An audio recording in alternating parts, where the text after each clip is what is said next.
Hello,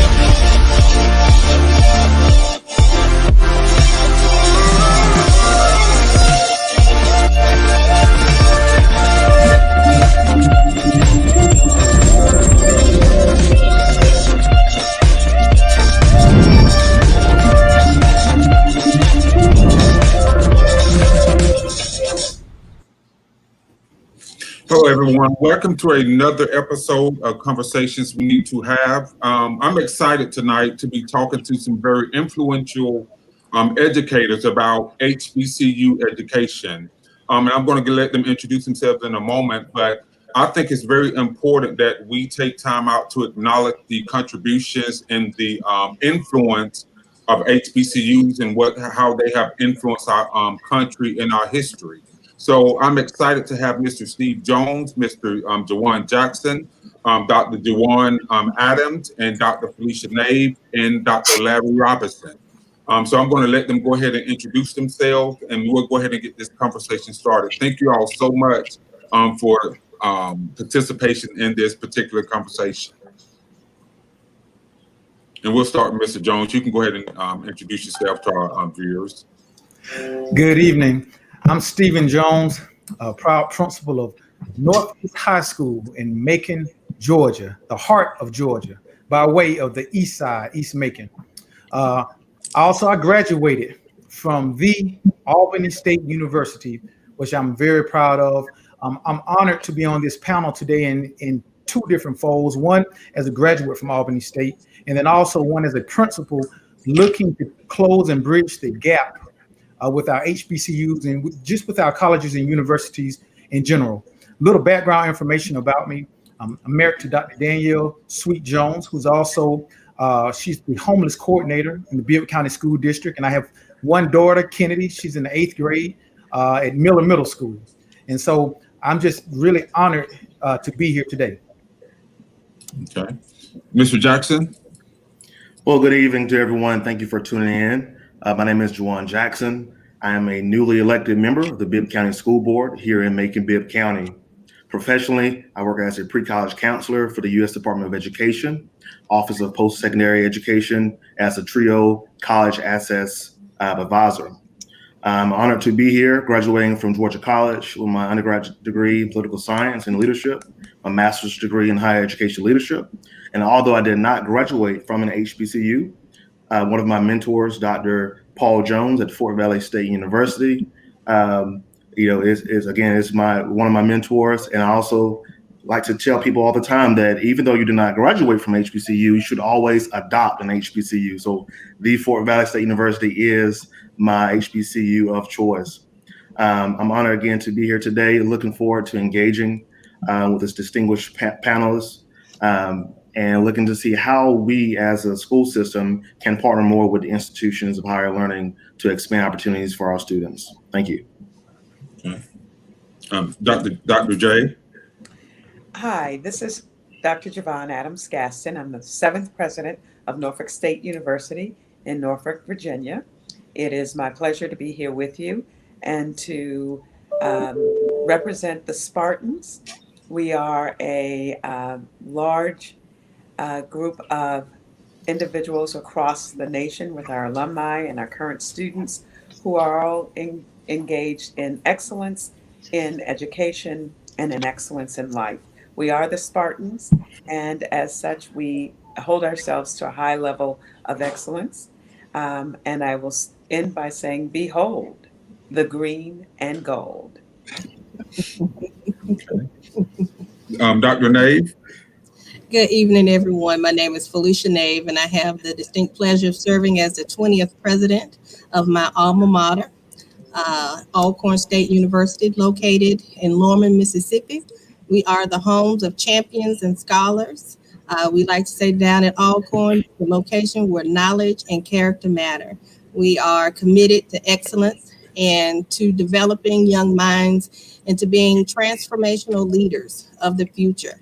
I am a proud graduate of Alcorn State University in chemistry, and I am married. Mr. Jones introduced his spouse, so I have to give kudos to mine because of him, I'm able to do what I do. Mr. Tracy Nave, who is an assistant principal in one of the local school districts here in Mississippi. And I have 4 beautiful children, one of which, my only daughter, her name is Kennedy as well. So, Mr. Jones, we got that in common also. But it's indeed a pleasure to be here tonight, and I look forward to engaging in some dialogue and conversations with my colleagues about how we can continue to provide access and opportunity for our students and for our community. Thank you. Dr. Robinson? Well, thank you and good evening, everyone. Thank you, Zach, for putting this panel together. I'm really honored to be a part of it. I serve as the 12th president of Florida A&M University here in Tallahassee, Florida. And I've been at this university now for over 23 years, and I've served in just about every job except for athletic director or football coach. Like Dr. Nave, I'm a chemist by training. I'm a nuclear chemist. I came to FAMU from Lockheed Martin Oak Ridge National Laboratory. By the way, Dr. Nave, you might want to note that one of my early mentors was Dr. Joe Russell, who was on the chemistry faculty Yes. at Alcorn State University. Then to just complete the loop, my first PhD student graduating in environmental sciences from FAMU was one of his former students, who is now having a distinguished career at the National Oceanic and Atmospheric Administration. So y'all do some great work there. So do my colleagues, Norfolk State, we've had partnerships with them as well. So I'm really excited about the conversation we're going to have this evening. Thank you very much. Thank you all so much. And I, again, appreciate all of you for taking time out of your schedule to engage this conversation. So I want to come out of the gate with this question. What makes an HBCU, and this is open for anyone who jumps at it, what makes an HBCU experience different from a PWI experience?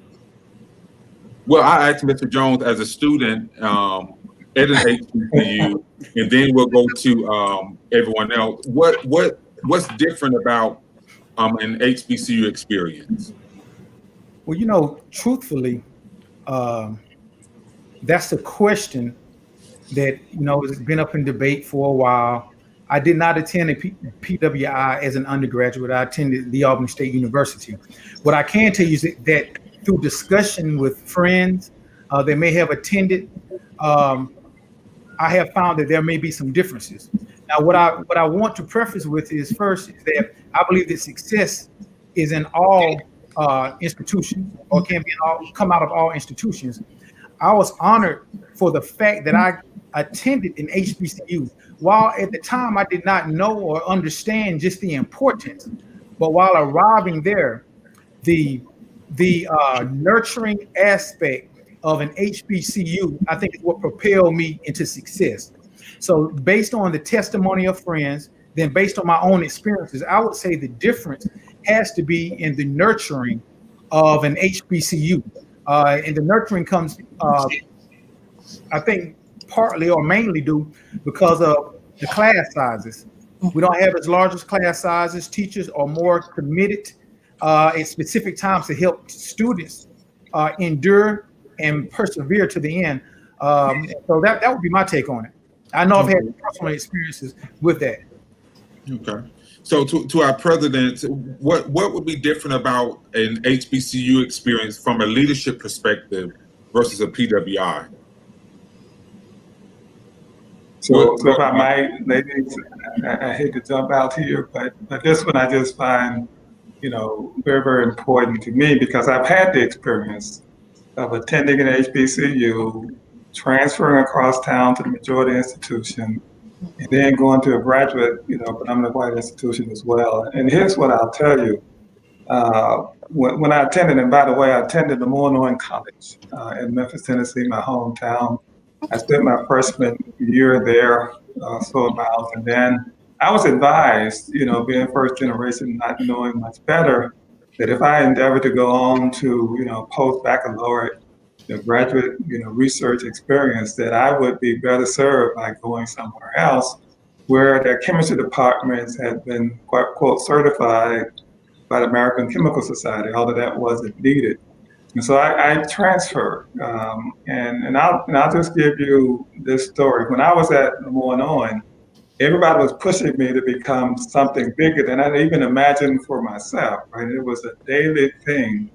Now I had to fight with those people who thought that because I had an interest in science, I needed to go into medicine, but not being able to stand the sight of blood, that wouldn't work all that well.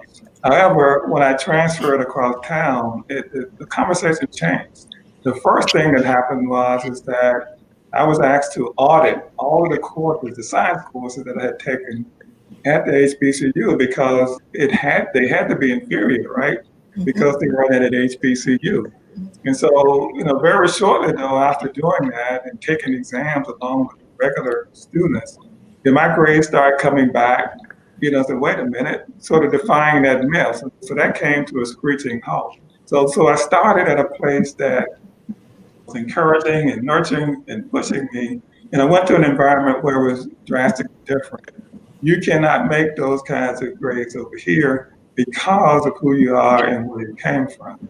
And in our environment at historically black colleges and universities, certainly at Florida A&M University, we tell all of our students and their parents, is that you don't have to prove anything to us, right? You don't have to prove that you have the innate ability to become anything that you dream and set your heart to being. The only thing that you have to prove to us is that you're willing to work as hard on your own behalf as we're willing to work on your behalf as an institution. That's a big difference with a kid coming to an environment where you expect them to succeed, right? And so you take all of those other obstacles out of their way, and they can just focus on being that next big thing in their lives. It's a drastic difference between the experience I had in those places, throughout my undergraduate career and graduate, that FAMU and these other HBCUs provide for our students. And, you come to us, and some students, we talk them out of going places that they hadn't even imagined, or going into places they hadn't even imagined. So it's a really, we flipped that whole script about you can't until why can't you, or you will. It's a drastically different environment in our communities. And I just piggyback on some of the things that you said in terms of what happens for a student when they go into an HBCU as opposed to PWI. I have been a recipient of having my education be with PWIs, small and large, and having worked at PWIs for many years, Research One institutions, very large, and I have a long history of family who have been attendees at HBCUs and their success in faculty at Howard University and other places, Morehouse, and of course the esteemed Norfolk State University. And what I will tell you is all students can be successful many places, but the point that you make about the comfort level that happens for students when they start in an HBCU, because they start from a position of you can versus you may not have. And so what I mean by that is everybody at the institution expects at a HBCU, at least that I have found, everyone expects that these students can be successful. They can meet their dreams. They can do what it is that they expect with their lives. Sometimes at PWIs, it's more proving that they can. And that takes a little more effort and a little more energy. And they manage it and they get through it. But it is, as a person who was trained as a psychologist and in practice for over 30 years, I will tell you, it leaves some difficulty in terms of you have to overcome some of the loss that you may have had regarding who you are and feeling confident in yourself. And so, what HBCUs give is an immediate comfort level that says you can and you will. And I concur with what my colleagues have said. That has been my experience attending Alcorn and then transitioning into PWI for graduate school. What Dr. Robinson talked about, that was my experience exactly. It was more about proving yourself for that. Surely because you were coming from an HBCU, the courses that you took didn't prepare you for the work that you had to encounter there. And so everything that Dr. J and Dr. Robinson is what I would offer as well. And so to add to that is also the family atmosphere, the family environment, that we're all in this together and that we're all pulling for you. And that relationship doesn't end once your education ends. So that whenever our graduates see each other, whether that's in an airport, at a grocery store, around the globe, there's an instant connection and an instant feel that when I interface with some of my colleagues at the PWI, that same type of connectivity was not there. And so we offer a huge opportunity for our students, not just in terms of their academic and intellectual growth, but also in developing those lifelong relationships in that tradition, that camaraderie that's built while they're here at the institution, that serves them well, not only while they're in school, but it serves them well in life. And I like to also say, we're not as resourced. We do have the resources to provide a quality education, but you learn a certain stick-to-itiveness in our schools that our kids don't necessarily get from a PWI. Okay. Yeah, and the only thing I would add to this discussion, because it's really more than just the academic part, right? It's the culture, right? We allow students to bask in the rich culture that we have at our institutions. And that's very, very important, I believe, for all of them and all of us, right? We consider ourselves the guardians of the culture, right? You can be who you are. You can celebrate being Black or Hispanic or anything else. But we have so many rich traditions on our campus that they go back, all the way to our beginnings. And it's very, very important that we retain those. If you look at the African Americans who are in places of leadership around this country, just take, for example, the mayor of Atlanta, right? These are people who are educated at somebody's HBCU. If you look at the members of Congress, the African American ones, guess where they came from?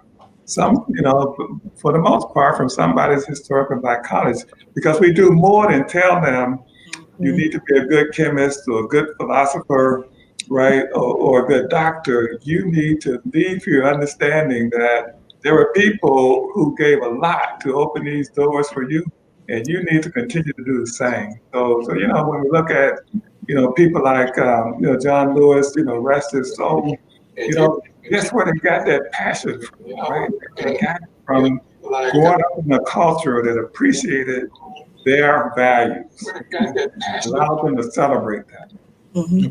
And I want to ask Mr. Jackson, because you mentioned earlier about adopting for students who maybe didn't have the opportunity to attend an HBCU, about adopting an HBCU. Can you talk more about that philosophy and why you feel that is important? No doubt. HBCUs are critical to the history of us as a people. So it's critical for those of us who did not attend an HBCU to find one to support it, both financially, also by encouraging students to attend the institution, taking them there for tours, and things of that nature. As a college access counselor, I know how important it is to ensure that we expose students at a very early age. So I know when it comes to like Clark Atlanta University, they have a program where they allow students to come on campus for a special day that's devoted to like a scavenger hunt, meeting students and things of that nature, and exposing students to opportunities to actually come on your campus at an early age will instill into them the importance of an HBCU.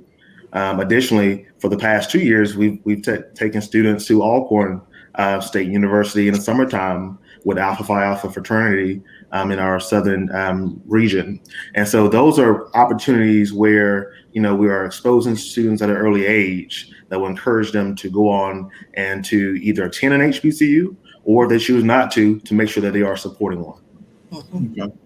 Okay, so I want to talk about just in a brief moment the historical context of HBCUs and how they originated, their purpose, and why they are such, why we should value their presence in our country and in our communities. And I know early on HBCUs were sort of created unofficially to help train educators, preachers.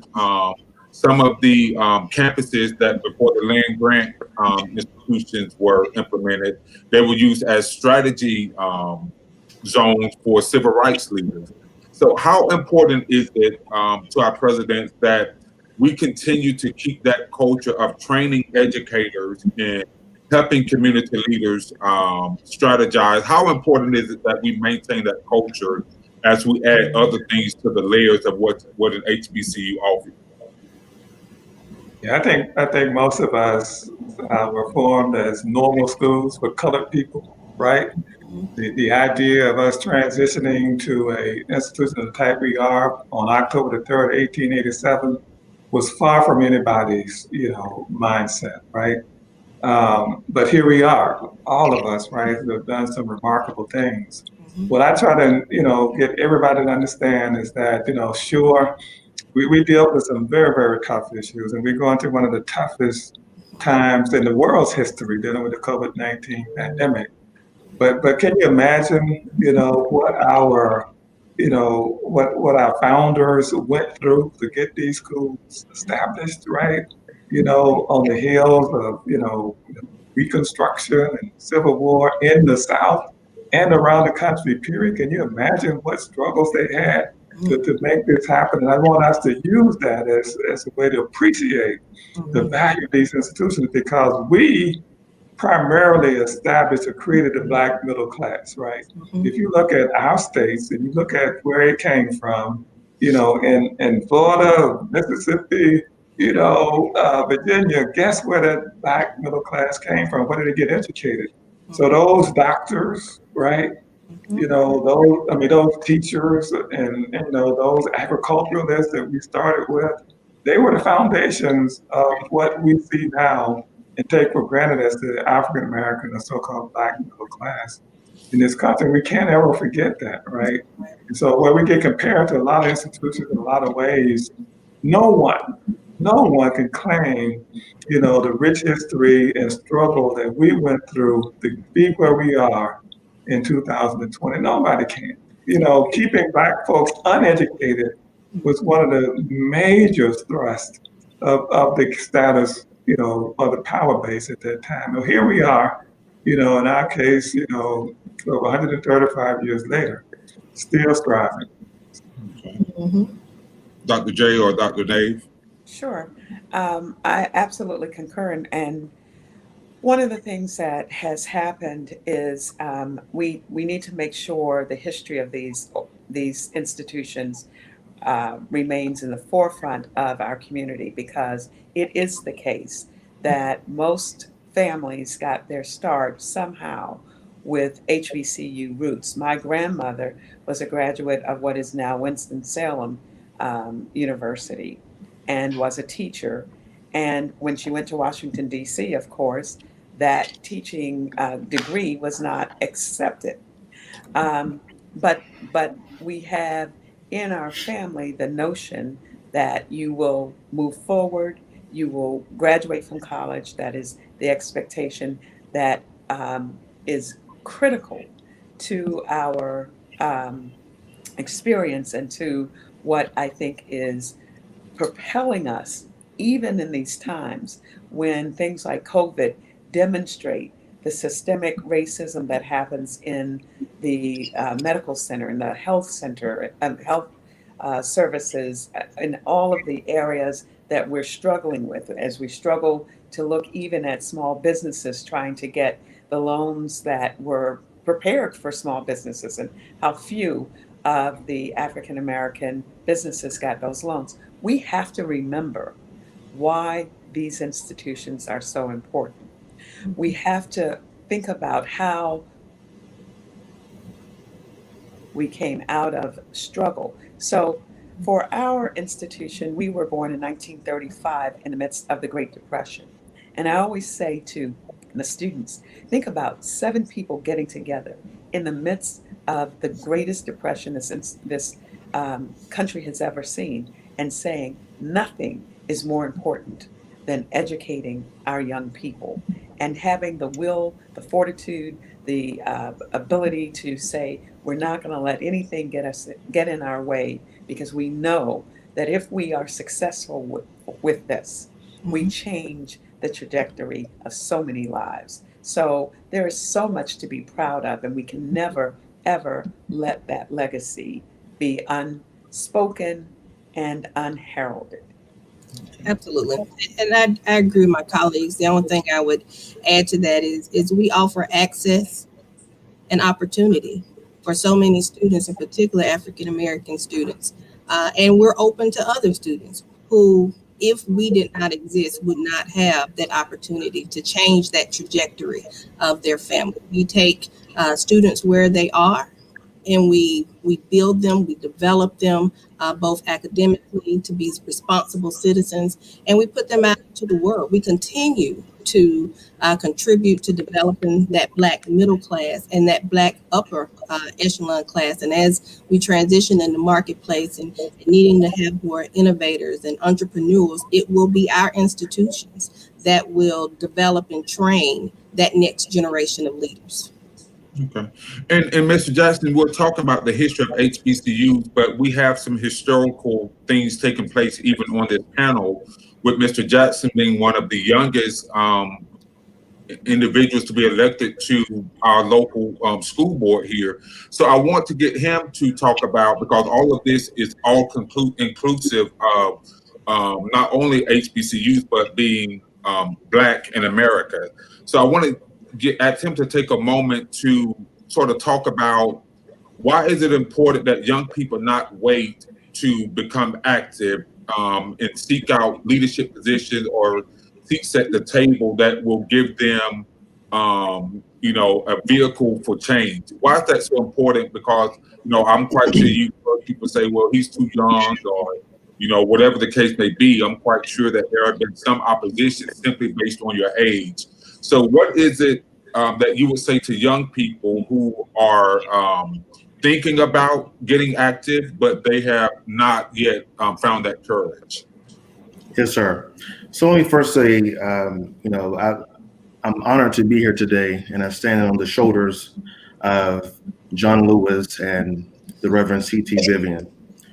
Within one day, we had 2 of our leading, civil rights leaders to transition.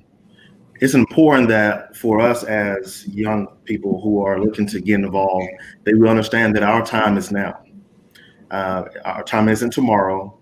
It's time for us now to get involved, to get engaged, to get educated, and to find our seat at the table. There's so many great opportunities that await for young people, but we have to ensure that we are involved in the process. And so studying the likes of Reverend Vivian and Congressman Lewis, and actually looking at the good trouble, right, that they were able to get into, and finding out how in today's society can we find our version of that same good trouble, staying true to the cause and making a difference to actually get out there and to do what needs to be done. I am the youngest member elected to the Bibb County School Board here in our community, one of the youngest officials ever to be elected in Macon-Bibb County. However, when I ran for office, it wasn't about my age. It was about what I brought to the table. It's about having a vision, putting people first, and serving others. Service before self has always been a motto that I've taken personal. And so I would say to young people everywhere is to find something that you're passionate about, and never accept the status quo, right? Get involved, get engaged, get educated, and get into some good trouble. Mm-hmm. So, and I also want to speak to Dr. Nave as well, who is also making history as the first woman president of her university.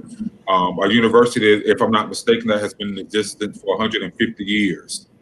Can you speak to the weight of that historical context and you having been chosen to carry it? Like what expectations are out there? Because I know that there are a lot of expectations. Being the first at anything, you set the precedent for those who would come behind you. So can you talk about why it's important for not just women, but African American women in particular to sort of look into following your suit and not be afraid to be the first?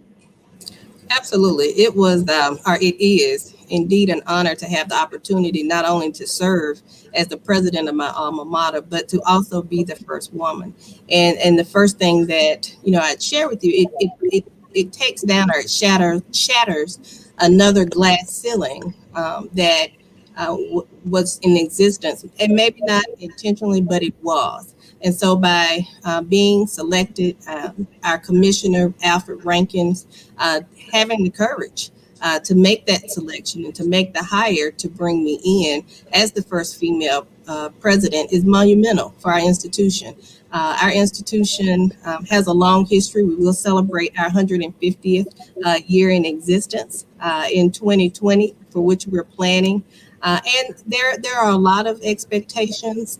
There are a lot of stereotypes that you have to deal with in being a woman. But all what I take from my experience here at Alcorn as a student has to deal with excellence and always being prepared to take on the challenge. So by no means do I minimize what that impact is by being the first woman. But what I'm most committed to and most focused on is increasing the visibility of my institution, about expanding on excellence, about putting in the work that makes sure that our students and our graduates continue to be the top of their craft, to be transformational leaders around the globe. And in doing the good work and fighting the good fight, I think all those expectations will be met. And I recognize and I take it very seriously that I serve as a mentor and a role model for those who are here, not just faculty, not just other administrators, but also the custodial workers, the police workers, because it shows that there's an opportunity for advancement as long as they stay the course and they continue to put in the hard work. And so it is very it's very humbling to have this opportunity, and I just have to make sure that we continue to put our best foot forward, that I put my best foot forward, and we accept nothing but excellence, because there are so many eyes and so many young people and people who are looking to me for examples. So whenever I have the opportunity to reach back and to pay it forward, I do that, whether that's in mentoring, shadowing. There have been several doctoral candidates who called to find out answers about what my experience was like. I turned none of them down, even though we're trying to deal with the uncertainty of COVID, because it's important to get that story out there. It's important to share with others what are some of the strategies that you can do in order to reach success. And so we have to, in serving in this role, I have to intentionally give back and continue to pay it forward. And Dr. J, can you just sort of add to that voice of being a woman in leadership, or more specifically, a Black woman in leadership, and some of the things that you would say to an aspiring young lady who may want to be the president of an HBCU, and just sort of speak to that young lady? Yes, and I want to thank Dr. Nave, who is a friend and a colleague, and we go back a little ways now with starting together in these roles. And what I would say is, I would often say to people, I only have ever been Black and a woman. So that's all I know how to be. And I'm very proud of that. And so I utilize what I have learned as a Black woman to create the excellence that I know we can have, both as leaders, as administrators, as individuals who have the mission in mind for what our institutions can be, and as individuals who really want to make a change. You know, my mentors have been all sorts of people. They have been male and female and black and white and other races. And what I know is there's something that I'm bringing to the table that no other person can bring to the table. And as such, my voice is important. My ability to step up and step out, meaning to say what it is that I believe needs to be said in all circumstances, is really important because it's a different perspective, and we need those differences in perspectives. I am just pleased to mentor so many young women, particularly have the opportunity to mentor so many African American young women who want to soar and have the ability to soar. And so I think there's a specialness to that, but I'm available to everybody. I think everybody has inherently in them something that is excellent, and our job is to help them pull out that excellence and help them to be their best selves. And Zach, if I could just add to what Yes, sir. Dr. J just mentioned, mentorship is very important. It's critical to the continuation of Black leadership. I would not be where I am today if it wasn't for mentors who were not so concerned about maintaining power, but was more so concerned about spreading knowledge. And so we have to ensure that no matter our age, I'm 20, as of the 27th, I just turned 27 years old. But it's always a privilege to be able to mentor others.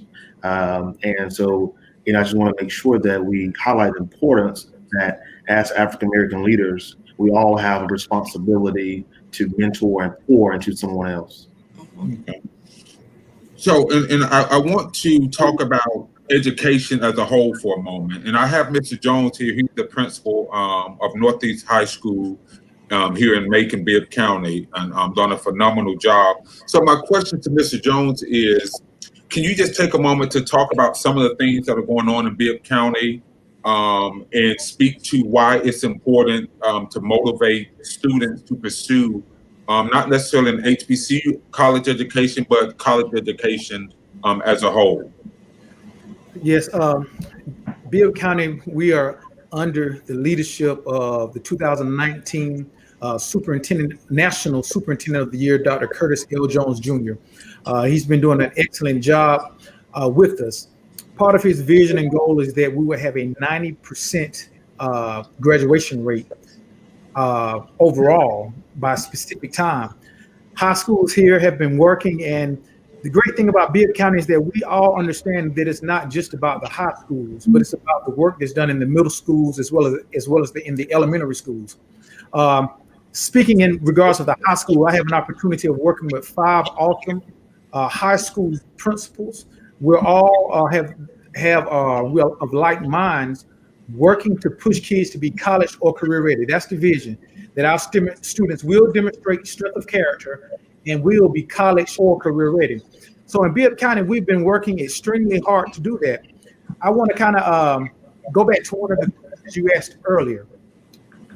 Part of the passion that we have, and I know specifically at our school, is based on my personal experience.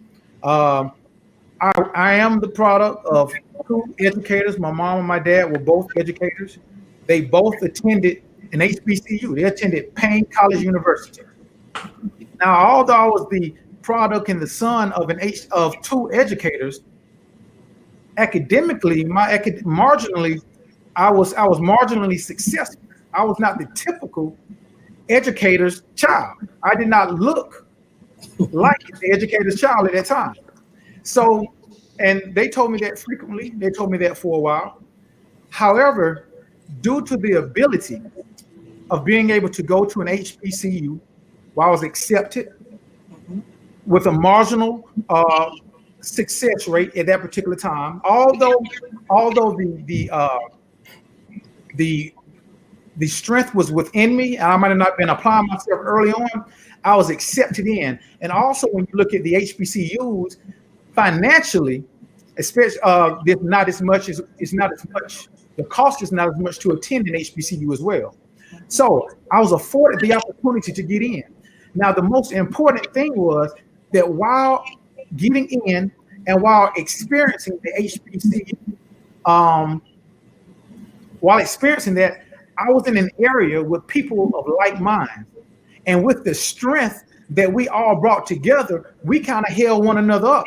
And I was able to be held up until the light bulb went off.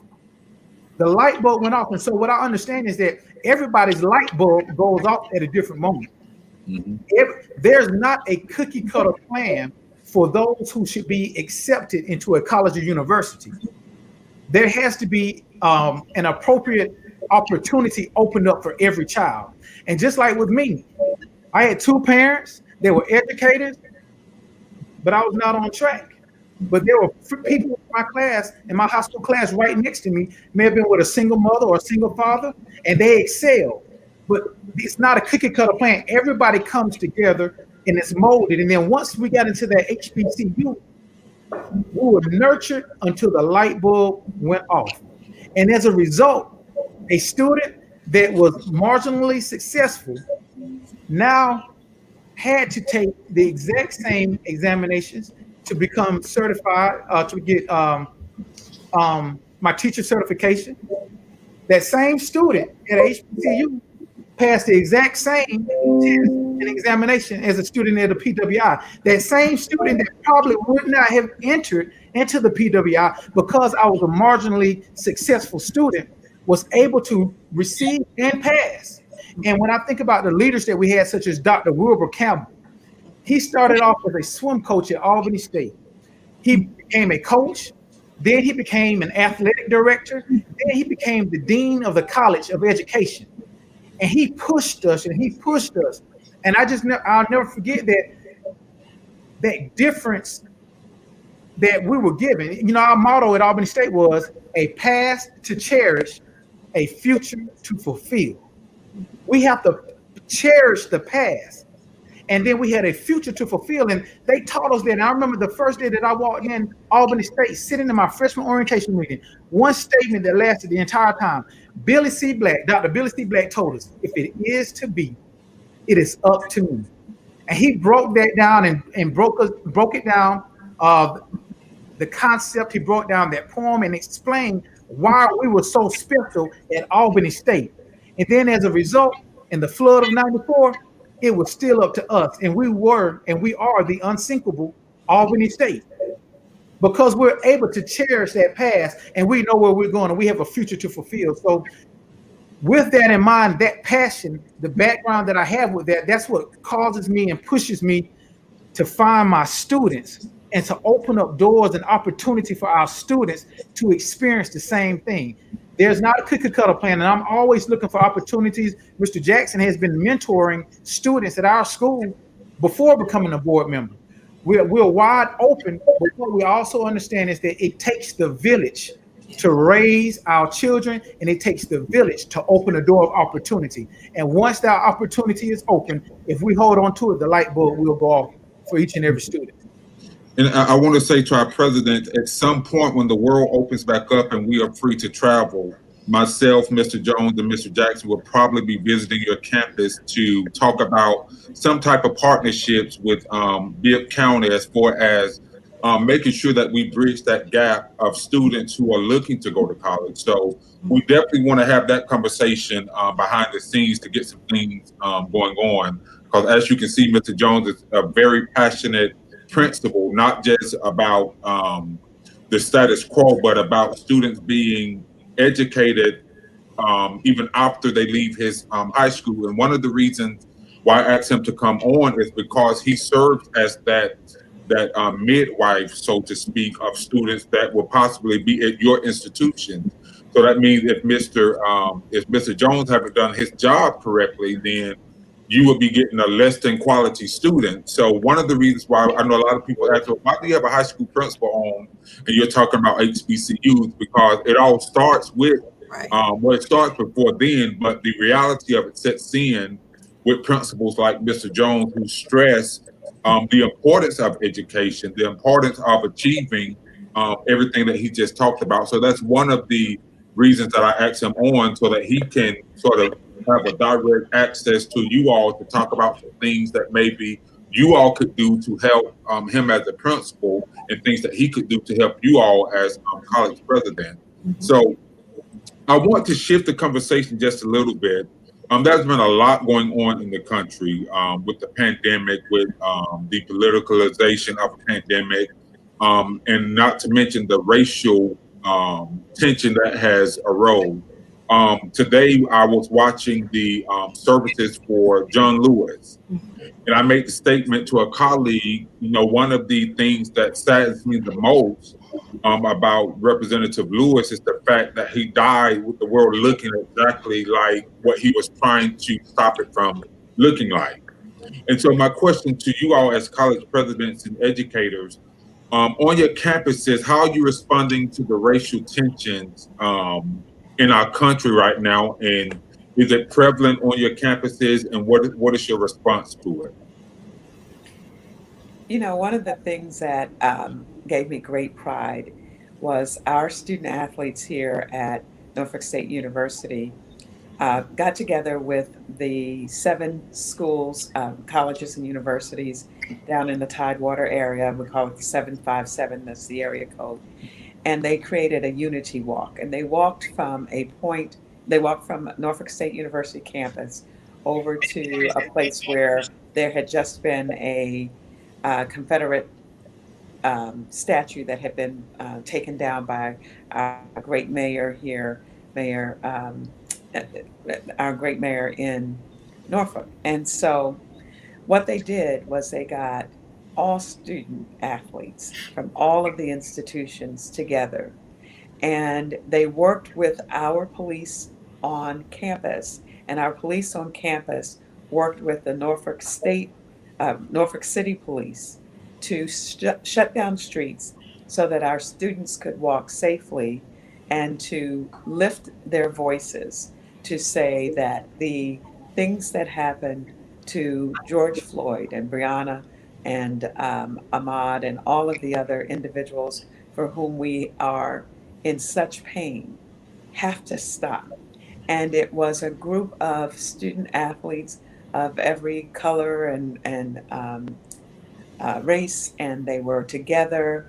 And what it told me is we may be as leaders, students may be as leaders here at Norfolk State University, starting a model of what can be when they put their minds together, because they did this entire program, and they brought in a bishop who is also a part of our board of visitors, and they had legislators, etc.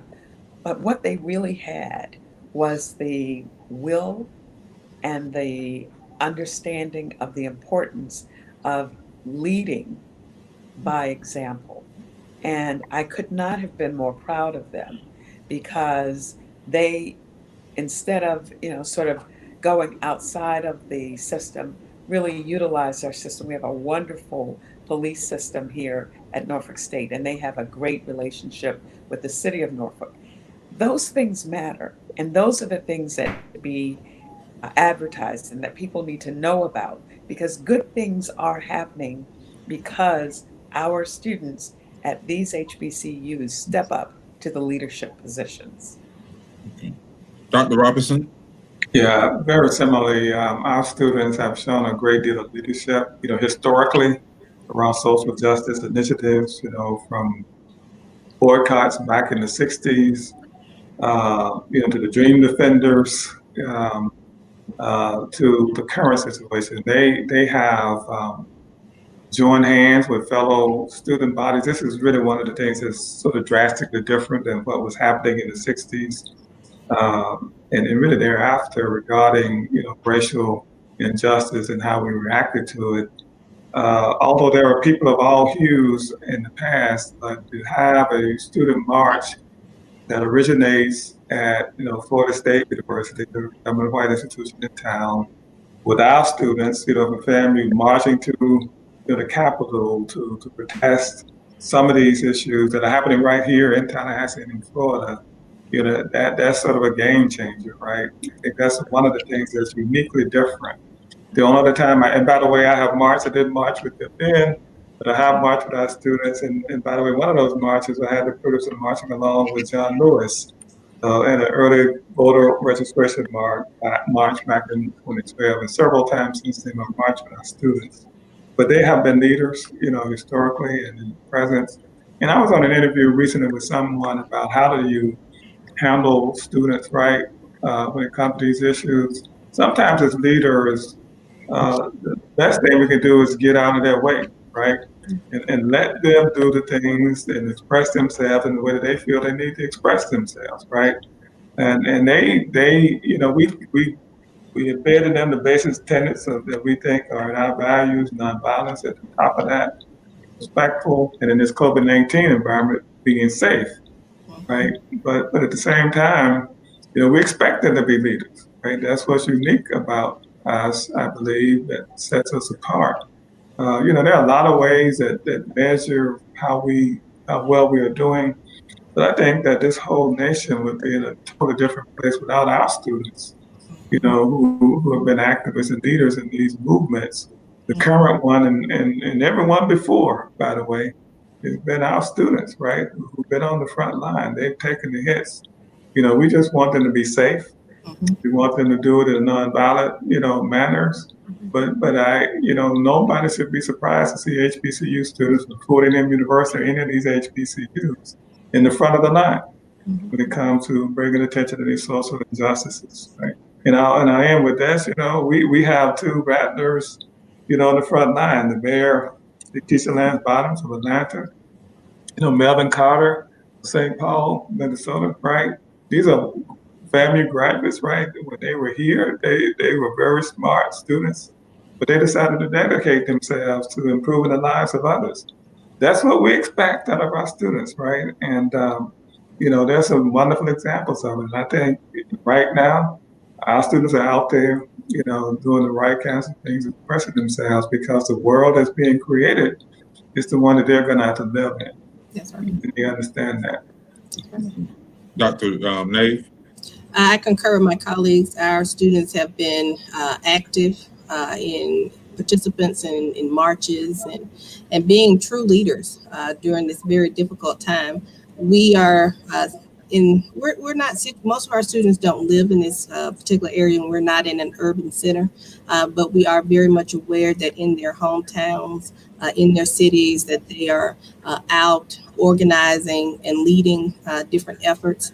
Our athletes similarly have been out being very peaceful and very respectful, but being very, very vocal about what their positions, what they would like to see change, and doing so in a diverse way with their peers, using their creativity, developing different snapshots and collages that they send out. Our NAACP created a podcast and website. They talk more about voter registration, and that it really comes down to getting out on voting day and voting in order to see and actuate the change that they would like to see. Internally with my colleagues and administrators, we also talk about their mental health and the impact that these types of matters are going to have on them, because you have compounding events taking place. You have COVID-19, the civil unrest, the traumatic nature of one day being a student on your campus and the next day not being able to return, not being able to have your graduations face to face, having to distance, what it's ravaged families and taken loved ones. And so we've talked about how we can support them more from a mental health perspective and what type of programs that we need to put in place, but also looking at what type of programming we need to do. It's one thing to write words on a piece of paper and put out a statement, but what substantively are we talking about in helping them channel these energies? I had a long conversation with my son, who's 17 years old, and it was a very emotional conversation, one that he, as kids would say, he became woke to a lot of things and a lot of issues that before all these things started happening, he just hadn't paid a whole lot of attention to. And so we have to make sure that we're providing the appropriate development and channels to help them navigate their emotions, while at the same time continue to be part of the movement that will only serve to make, as Dr. Robinson said, the place that they have to live with better, and the type of community and the type of environment that they want to be a part of. Okay. And if I could just add one thing to that. Go ahead. It really would be about this issue of mental health of young people, especially as they are trying to deal with all of the things that have come at them. As Dr. Nave said, the fact that we have distancing, we have the sense of the COVID and its ravages. We also have the sense of what's happening in terms of people losing jobs and economic changes, and then saying to people, wear masks, stay socially distant, and of course the sanitation. But what we have is a lot of folks who are really becoming lonely. We have an increase in depression and anxiety, and we have to be prepared in our institutions to meet that and to address that head on, because I am very, very worried about the community. It's hard to have so many losses so young in life, and it's hard to be so alone so much of the time. Being on the screen, as we all know, is not the same as being in person. So, Mr. Jones, you wanted to add to that? I was just going to say that was one of the things that several principals have talked about as being a challenge for this year. We've been placing an extreme focus on social emotional learning, being a trauma sensitive school, because this is trauma. That's what it is. It's trauma, and the students are going through that. And we have been working to develop different initiatives and programs that will allow us to build a rapport with students. And what's happening now is, as a result of COVID, most of the nurturing and most of the rapport happened face to face in small groups. And now we have a group of students that really, really need us with that small interaction. And educators, not high school educators and middle grades and elementary teachers, are trying to figure out now, how do we still continue to build that engagement with students that will motivate them and propel them to still want to be successful? Because a lot of the students that I serve, they need that motivation. They need that one-on-one or that small group interaction. That has been the thing that has propelled many of those students out. So now when we think about virtual engagement, trying to get a true virtual engagement just to stimulate and motivate those students to want to take it to the next level, that's what we're fighting against right now. That's what we're really battling. And I think I think that parents want it to happen, but parents may not know how to push their children to get virtually engaged with what we're doing. Teachers want to do it, but we're still trying to find out exactly how to pull it in. And what I realized just from looking at my students over the last few days, passing by them, they want to be back in school. They do. They miss us. They want it. They understand now, as much as they complain, they understand, no, school is where I need to be. I miss my people.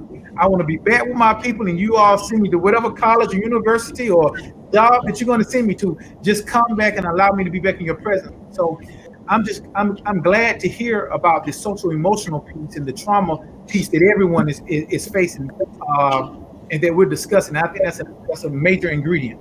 And for those that don't know, Dr. J actually if I'm not mistaken, is a clinical psychologist or has a background in mental health and psychology. So I was so happy you brought that piece in because sometimes the parents that we serve as educators may not understand, as Mr. Jones said, that this is actually trauma that we're dealing with. It's mental trauma, having to navigate all of these unprecedented things, from a pandemic to political protest to making sure, as leaders that you don't say the wrong thing. So it's just trauma really all over the place that we have to work out, be it with a professional or be it just within ourselves. So I think that's very important, Dr. J, that you brought that piece out for the parents that are listening.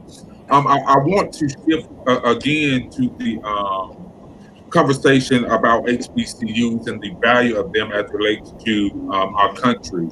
I think in 2017, our president, I don't want to politicize this, but President Trump signed a HBCU federal initiative that provided funds for, I think it was $200 million to HBCUs. And I want our presidents to talk about the importance of that as it relates to your respective institutions, and have you seen any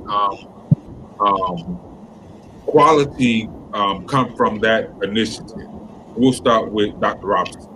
So let me go to the present, right, circumstances. I want to commend everyone in Washington, D.C. and everybody along the way that helped encourage them to pass, the first or second CARES Act funding. It has made a tremendous difference for us at Florida A&M University. I'm sure at my partner institutions as well. However, I want everybody to also understand that the potential revenue losses from everything from declining enrollment, auxiliaries, bookstore sales, and all those kinds of things, the CARES Act monies are important, but they don't make us whole, right? We still have some additional challenges. And I'm really, I was on an Association of Public and Land-Grant Universities Zoom meeting yesterday with some presidents and Senator, Lamar Alexander, who is prominent and helping the next package get through that seems to be tied up, in Congress, but it is tied up.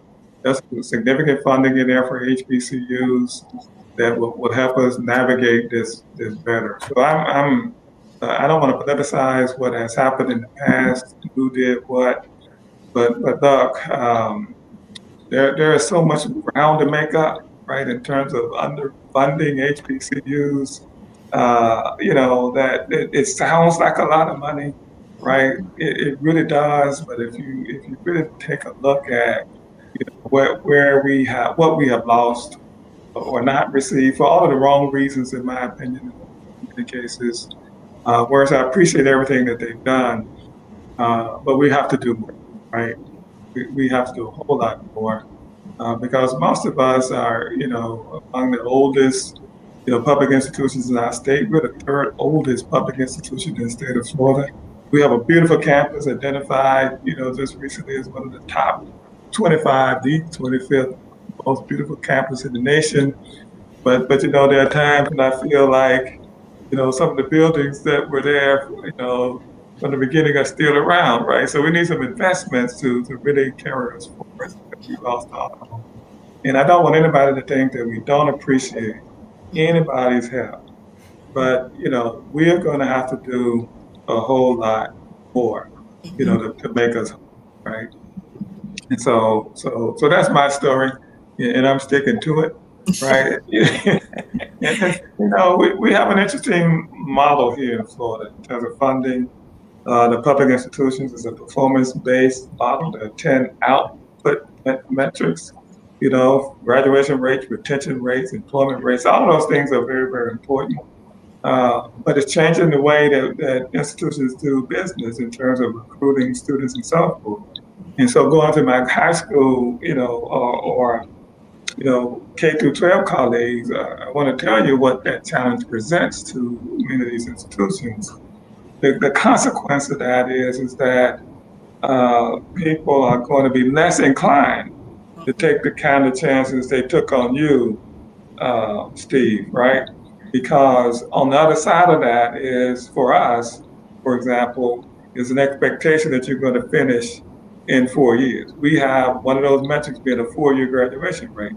Now, I often argue that, you're comparing apples and oranges when you compare our graduation rate with others, but at the same time, it doesn't matter. That is the parameter that's being used. And to give you an example of the magnitude of that parameter on our funding, you said the last 2 years, because of the success we've made in those metrics, they've resulted in 13 million plus last year, 13 million plus this year.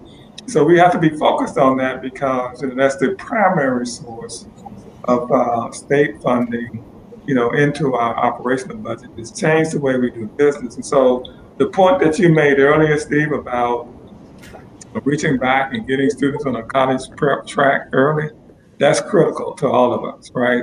We can't make up for it in a summer, bridge program, but we do a lot of magic in sessions. But we need parents to understand that they need to get these kids on a college prep track Yes. in kindergarten, okay? I mean, I'm serious, folks. Yes. Our whole model to recruiting, trying to just competing for the ones who come out, the cherries that come out of the system, as it presently is, it's not enough of those to go around.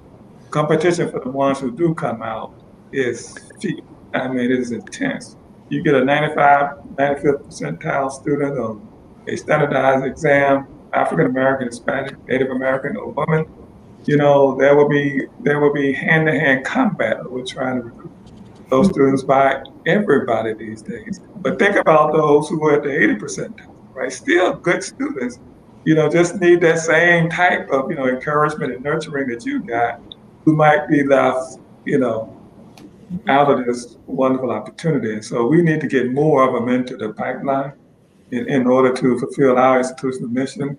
Because if you don't do that, because the way student success is correlated with sort of economic well-being, we may be compounding, the gap between the haves and the have-nots, right? And I worry about that, here as well as around the country, because many of our states going to these outcome models, which I think you can't argue with getting students out as early as possible. That makes a whole lot of sense. But at the same time, I think the best measure of what an institution does is what its graduates do, whether they finish in 1 year, 4 years, or 6 years, right? If all they do is graduate and get a job and sit in the corner somewhere, I don't feel like we've fulfilled our mission. But when I see people like you, Steve, I don't care if it have taken you more than 4 years, but look at you now, right? You're impacting the lives of countless other students. That's the kind of thing I want to be able to brag about. And we're an amazing return on investment. We're an amazing return on investment. We are, I really appreciate what has happened with the CARES Act, both tranches of money. I really appreciate what our legislators here in the state of Virginia have done in terms of our Black Caucus has really been supportive. We got the largest appropriation for our institution that was ever given to the institution. Now everything is on hold because of COVID, but they really went to bat for us. And a lot of folks went to bat for us in the legislation. But I will say that we're an incredible return on investment for the country. If you think about the affordability that we provide for students to come to school, the access that we provide, and the success that we are able to demonstrate.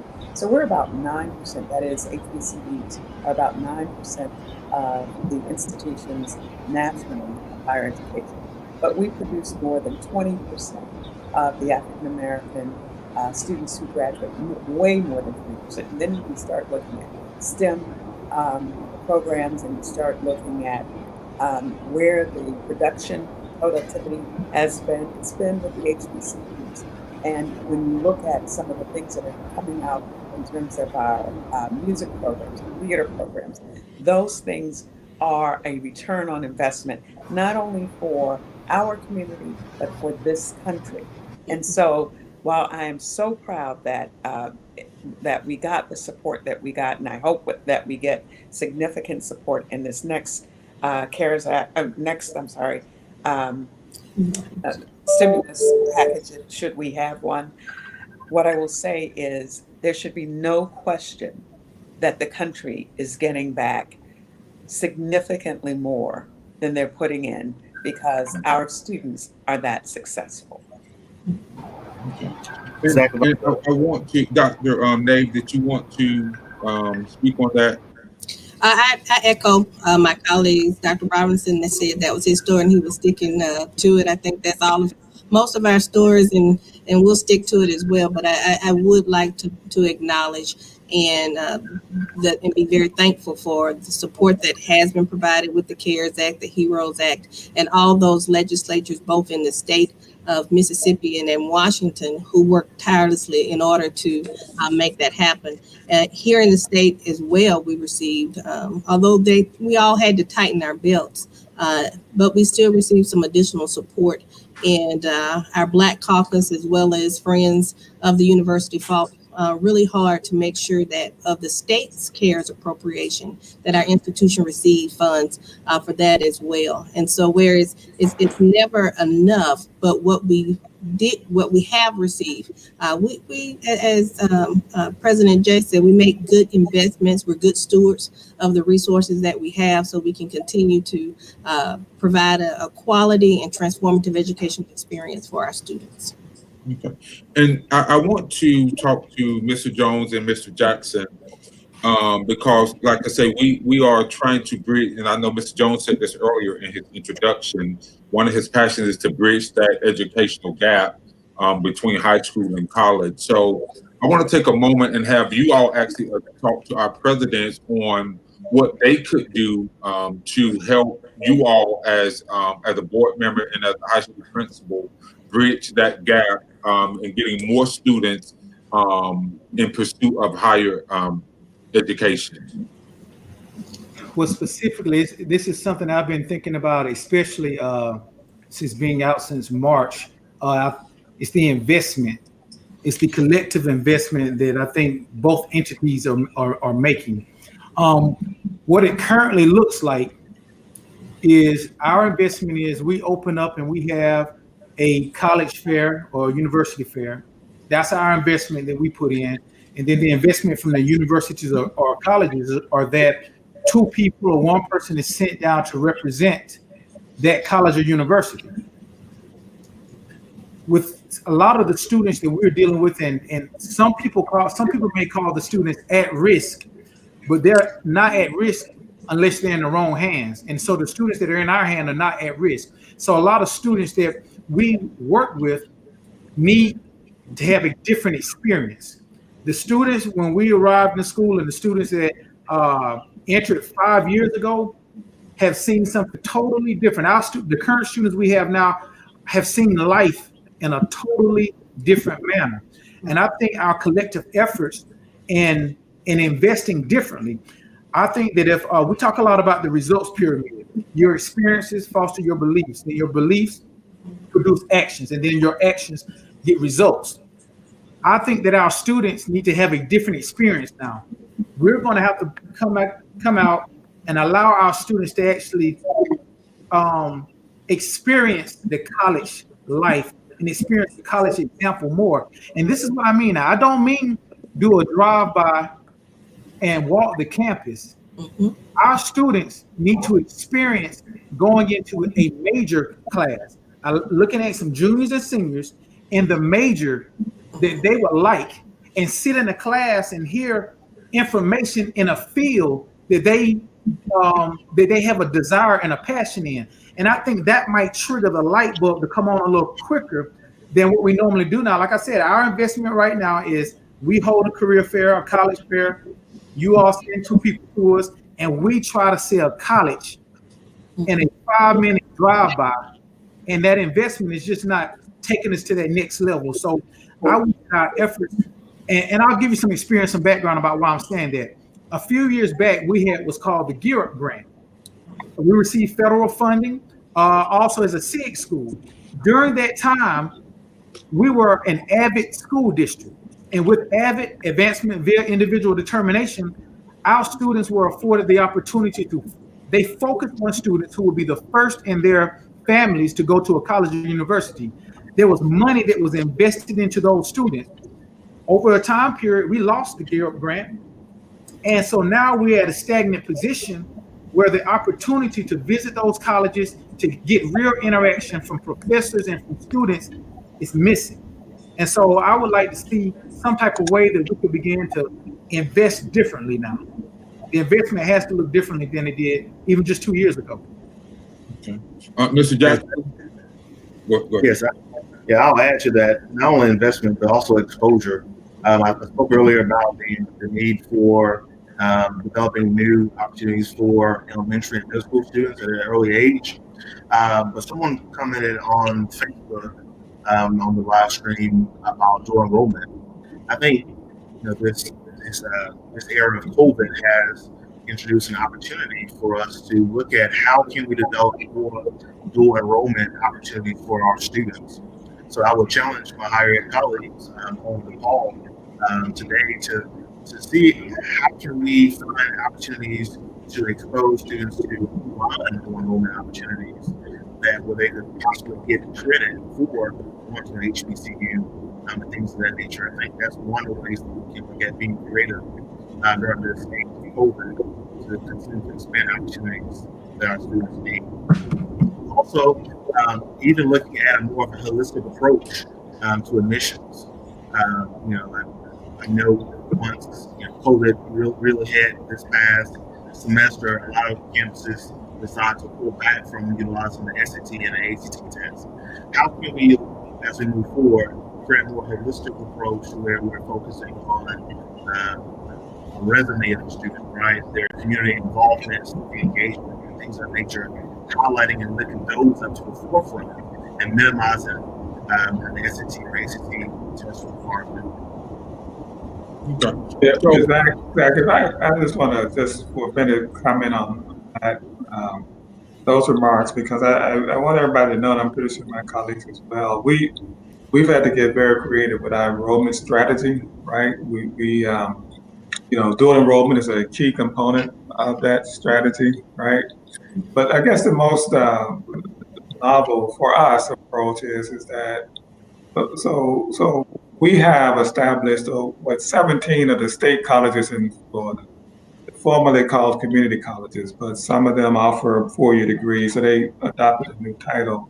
But we in Florida, we have a fairly seamless articulation agreement with those colleges. The first 60 hours, you get an AA degree. Those courses, transfer, seamlessly. And you can be admitted, but you don't necessarily get into the program you want. So what we've done is develop, with 17 institutions, multiple what we call 2+2 agreements, where a student starts out at that state college in a particular degree program, and we've worked out the nuances of that particular degree program such that if they get their AA in that program, they transfer to FAMU in that program as opposed to in the general student population. That enhances their time to degree, right? And accelerates their time to degree. But it also gives them a way into the university that is not, encumbered by some of those other concerns that I talked about earlier before, although we do have metrics around how quickly those students graduate. But at the same time, it allows us to diversify, our student population, not just in terms of race, but in socioeconomic means as well. So we reached out to those colleges from Miami, to Pensacola, right? And we're not done yet. We're well past half of them in terms of those agreements, but that's been perhaps the most recent renovation to our enrollment management strategy. But dual enrollment is also key in our enrollment plans, and so. But I also want to point out to you, and I know we're not in Georgia, but practically every one of our programs has some type of outreach program available to students. We do have the road show, the President's Tour. We came to Macon in October of last year. Yes. One of our alums, Elijah Rutland Sr., you may know him. Oh, yeah. His son is a student at the University, graphic artist, really well renowned, but passionate about us stopping there. And so, but when we do come, right, we try to avoid the typical drive-by. We bring the whole gang with us. We bring our royal court, bring our student leadership.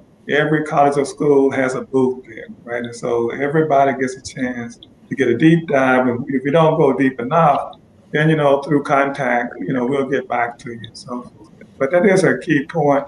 Those drive-by type recruitment things don't necessarily work because students and their parents, they have additional questions, and we understand that, and we set up a mechanism to go deeper with them. But every one of our academic programs, have some mechanism where they're reaching down to the K through 12 sector to encourage and inform students about what their career opportunities are, how they need to get ready for those at the university. Everything from a STEM day where we'll have 1,000+ participants, to we had a virtual band camp this year with over 700 participants, students from around the country, right? So we've had to get very innovative. But the whole idea is to expose students to the world of the university long before they get to us and have them understand, what it takes to get there. And I'd like to say to Mr. Jones, you really hit upon something that's critical, which is experiential learning. And so the reason that the drive-bys don't work is because that's not what's happening. You're right. They need to go into the classroom, experience it, go into some labs, experience those, go to the band. That experience gets imprinted on them and stays with them so that they take that back and they think, I could do this. I would be interested. This really captured my imagination and it captured my vision of myself and where I want to go. But I also say that we have to expand on that and extend it in the college experience with internship opportunities. So I'm sort of making a call out to those of you who are looking at us and listening to us. Please, please, please think about our students as interns, because those experiential learning opportunities for our college students who have internships are so critical. And we do know that nationally, 60%, 67%, that's almost 70% of students who have an internship will be offered a job. That changes your opportunities. So we need to get our students engaged in those internships, and we need early on for them to have lots of experiential learning connected to our HBC institutions. And my next question is for our presidents, and you sort of touched on it, but I want to sort of unpack it just a little bit. What can high schools do to help bridge that gap on their end? And what can we do as far as potential local or statewide policies as far as helping you all get quality students and helping you all get a better product of students? We need to get to your guidance counselors, right? Because, when we've done an assessment, and everybody, knows this, beyond parents, right? Even beyond teachers in some cases, who is the most influential in directing where your students go, right? And what I hear a lot, right, is that guidance counselors direct students away from the wonderful opportunities available to them at historically Black colleges and universities. Some of those counselors may look just like us, right? Mm-hmm. Right? I mean, I hate to say that, but the point is, we need to educate them, right? They really need to help. We need to help them understand the value of an HBCU education. They need to know, right, that if they want to be a chemist, right, they need to go to Alcoa State. They need to go to FAMU. And by the way, they both have certified, chemistry departments, right? If they want to be successful, but somehow we get caught up in things are better on the other side of the tracks, and we got to destroy that myth, because that's really what it is, right?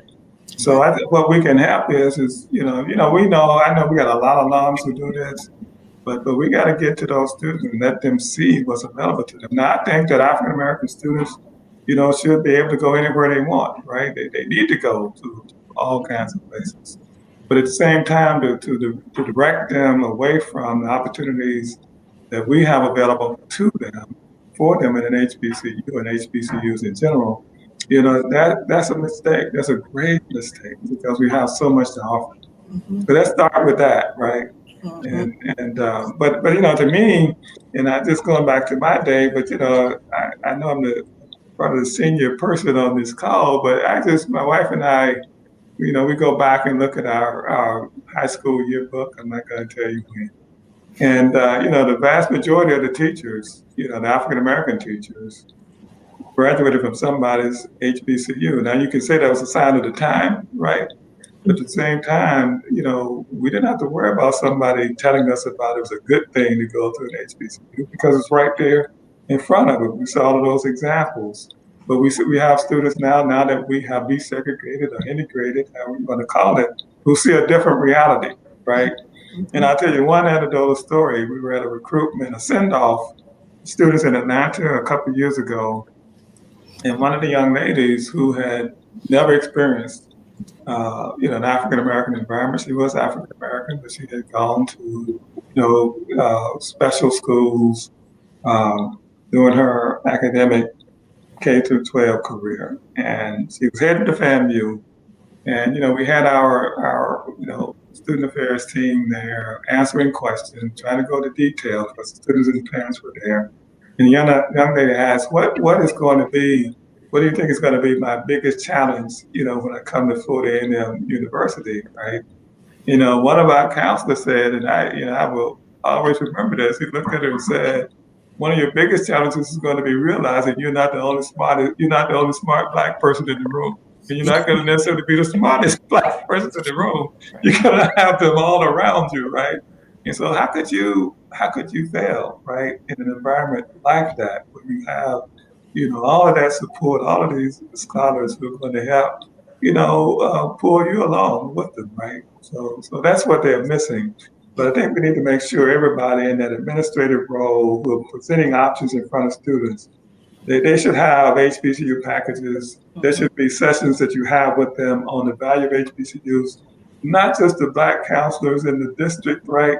All of them, right? Because, because desegregation has led to our students being in a lot of different places, getting a lot of people in front of them. We've got to get to those persons and make them understand the importance and the value of taking a deep look at an HBCU. And I tell my parents is that if you look at the statistics, if you want to be a doctor, lawyer, teacher, congressperson, it's almost foolish not to take a look at an HBCU. Right. Because the statistics will tell you 50% of the African-American teachers, lawyers, and so forth, have some connection with somebody's HBCU, either as an undergrad or a graduate in a graduate program. You got to take a look at that, right? It's irresponsible not to do that. And I would add to that we also need alums to be engaged in promoting the schools, not only alums from the HBCUs, but alums from high school. My husband is from New Orleans, Louisiana, and a graduate of St. Augustine High School there, and having finished his undergraduate and graduate degrees and become a city planner. One of the things that they're doing, and I'm very, very appreciative of their investment in those young people having the opportunity to go to institutions of higher education and supporting. And St. Augustine was an all-male, all-Black, and many of you will know that school, institution of higher education, where they did wonderful things with helping young Black males become their best selves. Mm-hmm. But they are reaching back, and they are giving back, and they are giving students the opportunity to have experiences, to come to institutions and to have funding and to have a way forward. So I really want to encourage alums to really be invested in going back, reaching back, and pulling folks forward. Okay. Dr. A?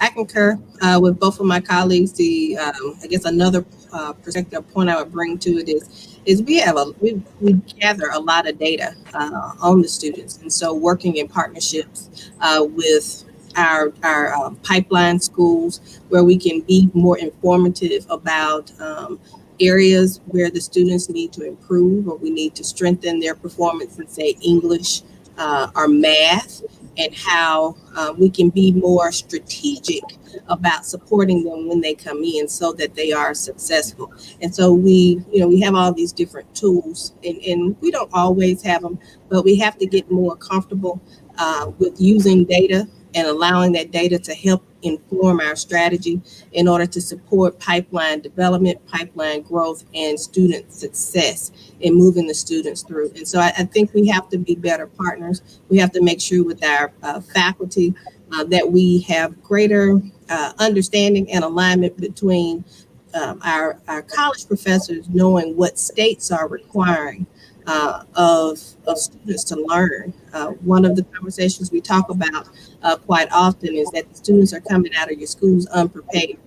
And so, my comeback now is, are they unprepared, or are they prepared based on what the state says that they need to be prepared for? But then at the college level, we're looking for something different. So there's a gap in expectation, and how do we begin to close that gap and have those conversations with higher ed and K-12 so that we have a more seamless pathway for the students, and they're not getting caught in our mixed communication or our lack of communication. So I think we just have to be stronger partners, and we got to think about doing things differently.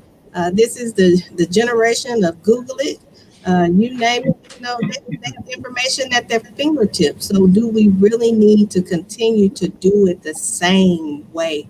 And if there's a silver lining, I think that we take from COVID has caused us all to have to figure out how to be more creative and how we deliver education, how to rethink some of these 19th century strategies for higher education and move more into the 21st century in delivering and making sure that students are prepared for these careers that have not been thought up yet. And so it's being engaged in more emotional, deliberate, and thoughtful conversations, and being willing to take some chances and to do things a lot differently. But I agree, I concur. It's about pipeline development. It's getting the students on the campus, getting them introduced. If we think about it, I'm not gonna tell my age, but when I was coming up, we had the NYSP program, which brought students to campus, and it centered around wellness and learning how to swim, getting developed, getting prepared. So you were introduced to college. So, some of it is going back and circling back and doing some of those things that worked well for our African American HBCUs, and, doing them with a modern twist. Everything shouldn't have been thrown out with the bathwater. Some things we really could continue to do in this new age. But you're right, the drive-by model, it's not substantive enough. It's just a flat snapshot. The counselors are a challenge, and President Robbins is absolutely correct. They're not always sending the students to our colleges. Sometimes they're holding up their transcripts from being processed, so then they're not in the best position to receive the scholarships if they are a top scholar at our universities. But I'm also call us out to. We have to improve our processes, make them more seamless, and make them easier for parents and students to digest, so that we're not creating obstacles or barriers for students to get into the institution, but we're helping them be successful. And so I think we all acknowledge and agree we have to do more, be more, have greater levels of communication with our K-12 partners, and include that community college piece as well, because what we're doing is kind of laying out a pathway for success, and that pathway doesn't look the same for everybody, but we can lay out a pathway for success. And I would like to ask our K through 12 colleagues is, speaking of data, I mean, that's one of the things we're using a lot of to make our decisions around. We can predict, quantitative, with where students are going to go and how long it's going to take based upon some data, an SAT score, but primarily it's the high school GPA. That's really the best predictor for us in terms of graduation rate, the time of graduation for our students. But I would ask you in the K through 12 realm to take a look at a few things. First of all, I bet in Georgia you have, every type of AP course imaginable. You probably have international baccalaureate programs in the district as well. you may want to take a look at who's in those courses and how those people are in those courses are performing, right, and what they look like. And then ask, okay, are there any differences, that you can, detect in terms of who goes on to college and who doesn't, right? And where they go, right? So I think, we have to really ask ourselves the honest question, when we're dealing with it, and say, okay, are we getting students college ready, right? Are we encouraging them to take advantage of all the things that you have at your disposal, which is tremendous. And it's not that it was something that was only president in my era. I went to public school, right? And, I wasn't a high performer either, Steve, but somehow I managed to, to get through. But right now it's a totally different reality. Right. We've already discussed. But I do think that in the school systems that we have, public, particularly since that's where the largest fraction of our students are coming from, understand that. But we need to encourage our students, to take advantage of everything available to them. That's right. It's not going to be easy, right? It's not going to be easy, and they have to invest in it. So, one of the best indicators really for us, certainly want to be in STEM, is math, right? Yep. And even the best of them who get to high level of math by the junior year, they want that senior year to opt out of any difficult. That's the caustic year. Well, then they get to our engineering program, and we have a test that they have to take to look at their math proficiency. They don't quite make it, right? And so we have to keep them persistent, right, and staying in there and get them in the right places. And I know it's competitive. IB programs, AP, and so forth, but these are tax-paying citizens, just like anybody else. They should have access to those programs like anybody else. Yeah, and I do believe that partnership is key. That's what all of you touched on. And I believe that, and we have HBCUs here in Georgia that are doing extremely phenomenal jobs, such as Fort Valley State University, Albany State University, Savannah State University. But I definitely want to look into, and I'm going to talk to Mr. Jones and Mr. Jackson behind the scenes about developing a very close partnership with NSU, Alcorn State, and FAMU University, because I think that sometimes when a student sort of leave their state or leave from goes further, they are more apt to achieve what they set out to do, because mom just can't drive down the road to pick you up because you miss her or you've had a reality check. So I definitely want to look into developing a very close partnership with these three HBCUs and sort of expanding not only the reach of your institutions, but the reach of Bibb County as relates to where students go to college.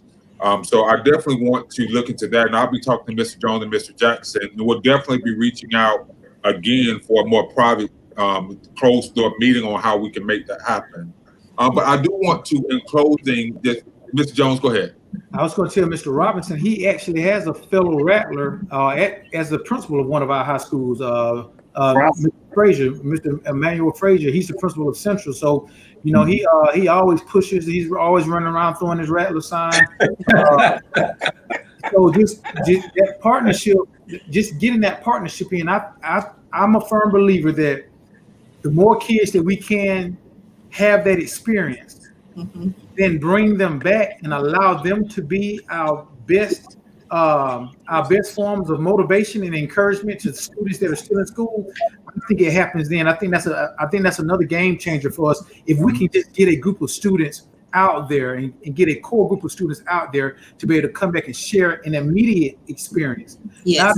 Not a 10-year experience, not a 15-year experience. That's right. They need to see their peers that they played ball with last year, that they were sitting in the class with, in the cafeteria with 2 years ago, come back and share an immediate experience. So we really hope that we can form some partnerships with all of the high schools in Bibb County and just make this happen.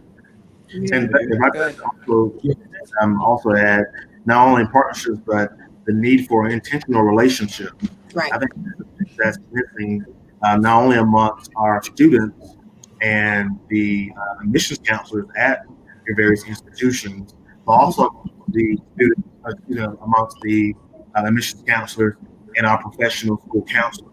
Uh, we all know, our school counselors are asked to deal with a lot, in today's society, and we're, here in Georgia, we're dealing with a school formula funding that is archaic, and so the funds that we don't have funds in our schools to ensure that we have enough counselors throughout our schools. So the need for that intentional, building those intentional relationships, ensuring that, as Mr. Jones stated earlier, that we go beyond just the traditional, first encounter at that hospital, but there's a follow phone call, text message, reach out from the line. That will help motivate our students to actually want to explore what your institutions have to offer. So, in sort of closing out this conversation, I want to ask Mr. Jones and Mr. Jackson, and then to our presidents. First of all, with Mr. Jones and Mr. Jackson, what does the future of education look like on a non-collegiate level? And I want to give that same question to our presidents about what does the future of education look like, not only on the collegiate level, but more specifically, what does the future of the HBCU community look like moving forward? And I'll go ahead with Mr. Jones and Mr. Jackson first. Well, I wholeheartedly believe right now that we're still in the process of working what that will look like. We know that virtual is the new way. I talked last week about us not being able to try and use our old past successes in this new life. We can't go back in, and just because we experienced success 5 months ago, that success we experienced 5 months ago is not going to be the answer to how we are going to be successful now. We know, and we must understand that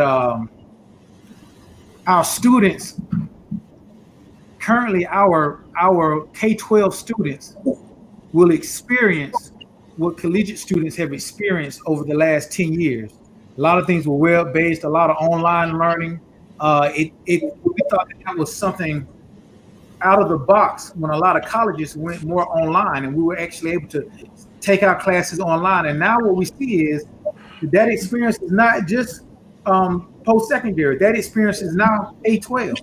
Those students are coming in. So we see a lot more of that. We see a lot more virtual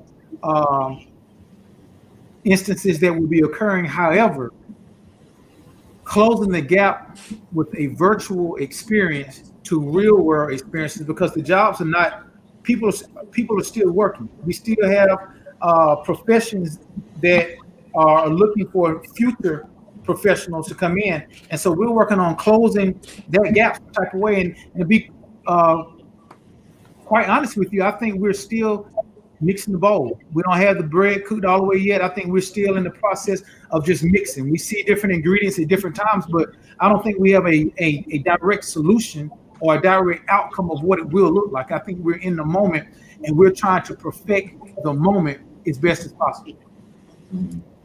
Mr. Jackson? We have a responsibility to ensure that we are preparing every child in every classroom, regardless of their zip code, for a 21st century global environment. That's one to demand that they are versatile, they're creative, and also innovative. To do that, we as leaders in education must dismantle barriers from pre-K to postgraduate that stand in the way of our students from achieving success. And COVID, as we move forward, is going to be one of those barriers.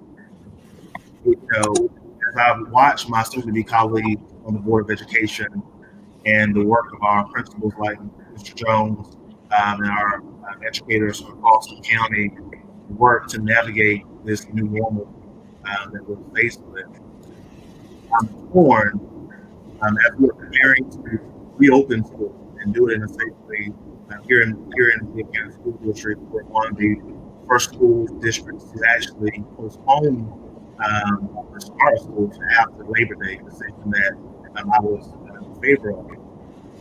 However, I think it's important and critical that we keep things. We talk about mental health earlier.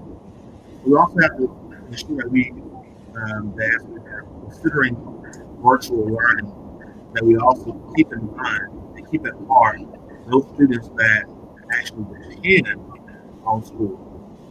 For a lot of students, school is an essential service.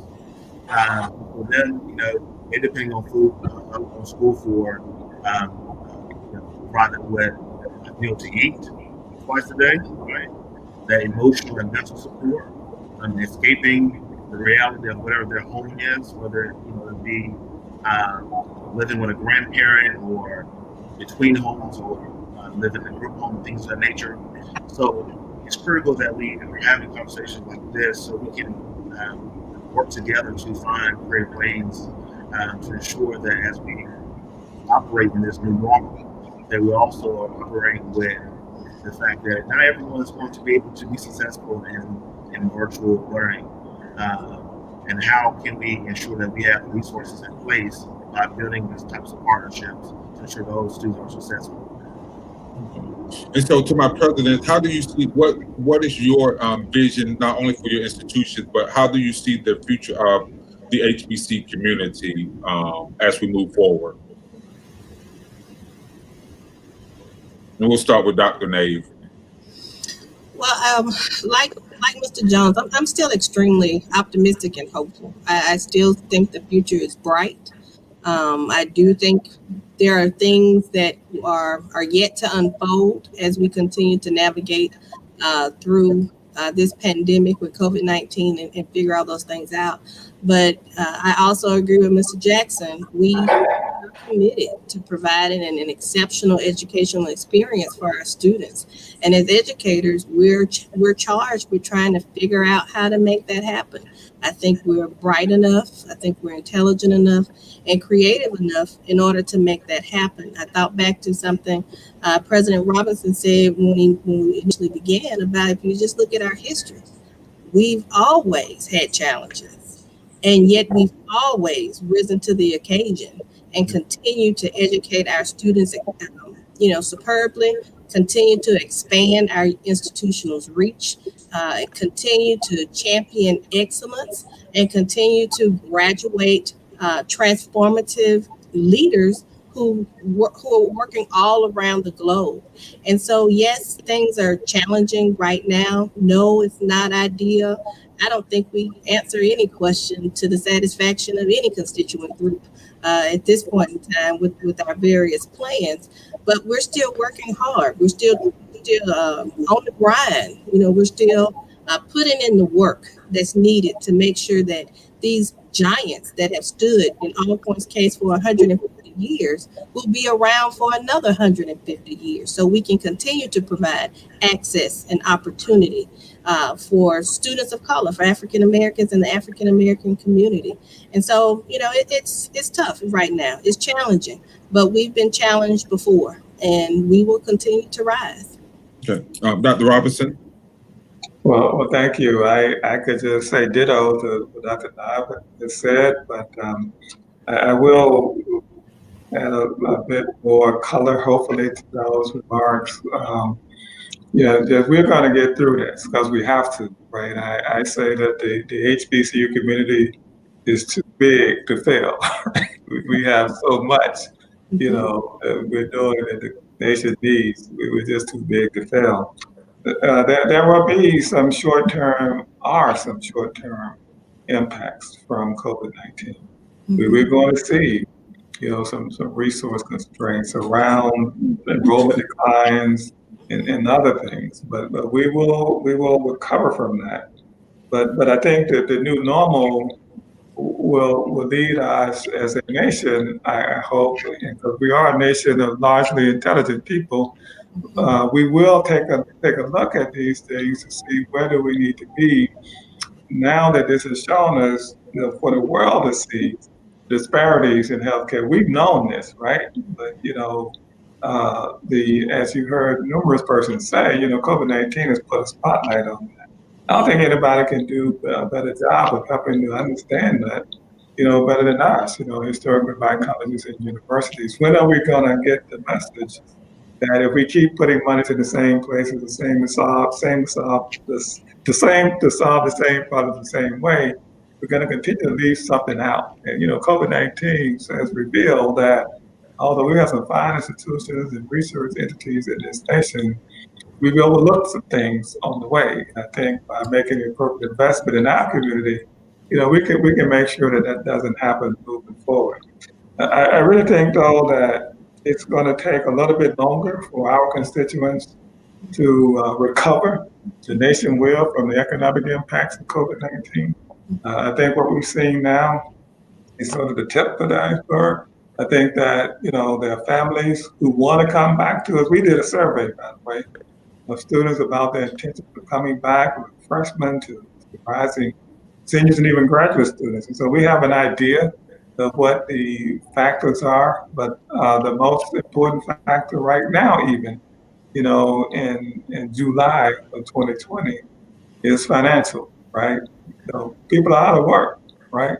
Yeah. And parents have saved and packed and stored all of the resources they could to get their students to us. I mean us collectively.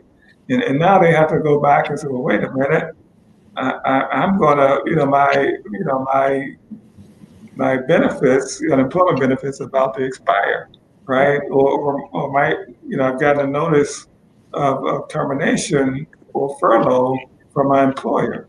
And so that's going to happen more and more, Yes. right? You heard the gloom news, about the gross national product today. It's the worst that we've ever seen it. But whereas the country will recover just like we did from the 2008, right, era, but it's going to take longer for our communities to recover.